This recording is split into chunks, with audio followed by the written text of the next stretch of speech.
Барлықтарына сәлем, бұл Мәншүк Орынғали. Бүгін мен бірінші рет өмірімде Американ елшілігіне бардым, Малайзия жерінде. Мен B2 туристік визаға тапсырып, интервьюге өтіп келдім. Өкінішке орай маған виза берген жоқ. Неліктен сол туралы сіздерге айтып бергім келеді. Егер сізде қазір B2 туристік визаға тапсырып жатсаңыз, мына нәрселерге мән беріңіз.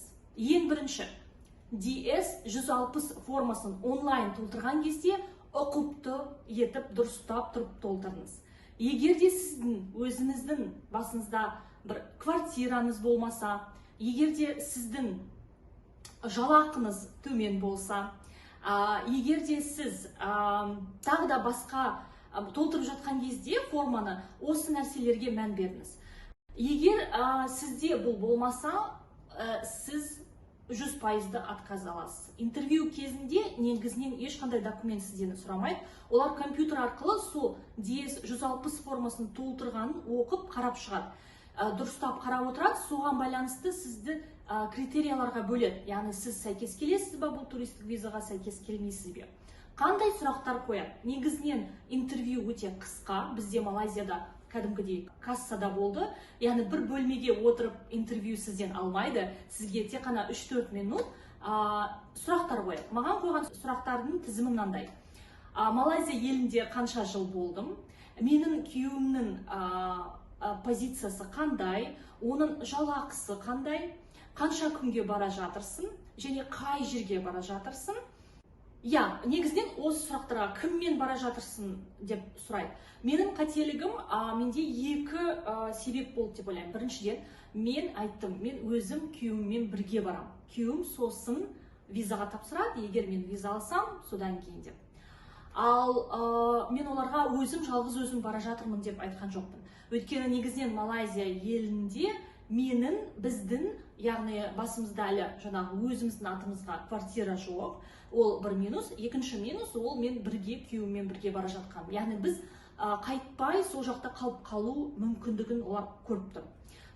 Ең бірінші кірген кезде сізден паспорт сұрайды. Паспорт, содан кейін бір фотография, олардың белгілі бір размермен, содан кейін қолыңыздың сканын алады, содан кейін сіз очередке тұрасыз, сол интервью. Негізінен процесс өте тез, және адам көп болмаса тез өтіп шығасыз. Сізге кассада интервью сұрақтарға жауап бересіз. Менен ешқандай документ сұраған жоқ. Олар DS-160 формасын қарап отырды. Содан кейін ең соңында сізге айтады, өкінішке орай, сіз визаға сәйкес келмейсіз. Келесіде тағы да тапсырып көруіңізге болады деп. Сондықтан сізге бұл видеодан алатын тұжырым, бұл біріншіден форманы дұрыстап тексеріңіз, дұрыстап толтырыңыз. Міндетті түрде сіздің атыңызда квартира болу керек, квартира, үй. Яғни сіздің қайтып Қазақстанға, қайтып Малайзияға келетін себеп болу керек. Үшіншіден, міндетті түрде ойлаңыз, мысалы, сіз жалғыз өзіңіз бара жатырсыз ба, әлде күйеуіңізбен бірге бара жатырсыз ба, сол моментті де дұрыстап ойланып қойған дұрыс деп ойлаймын. Және әрине қай штатқа бара жатсыз, неліктен, және тағы бір нәрсе, менің формамда олар мынандай сұрақ қояды. Соңғы 5-6 жылда сіз қай елдерге бардыңыз? Тіпті сіз көптеген елдерде болсаңыз да, бірақ ол 5-6 жыл бұрын барсаңыз, ол кірмейді. Яғни сіз егер турист болып барғыңыз келсе Америкаға, соңғы 5-6 жылда бір елдерге шығып кіріп, яғни сіздің шынымен де елді аралауға деген тілегіңіз бар екенін дәлелдеу керек. Содан кейін білетін шығарсыз, форманы онлайн толтырғаннан кейін сіз соған төлейсіз. Қазір мысалы 90 мың теңге төлейсіз, ол қайтарылмайды. Содан кейін сіз толтырған кезде интервьюдің күнін және уақытын таңдай аласыз. Өте ыңғайлы. Сол уақытта барасыз елшілікке, содан кейін ғана очередпен кіресіз.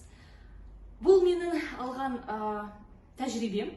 Менің тәжірибем сізге де үлкен пайдасын алып келеді деп сенемін. Тыңдағандарыңызға көп рахмет. Егер де Малайзияға келіп оқуға түскілеріңіз келсе, менің жеке консультациямды алуға ұмытып кетпеңіз. Сау болыңыз.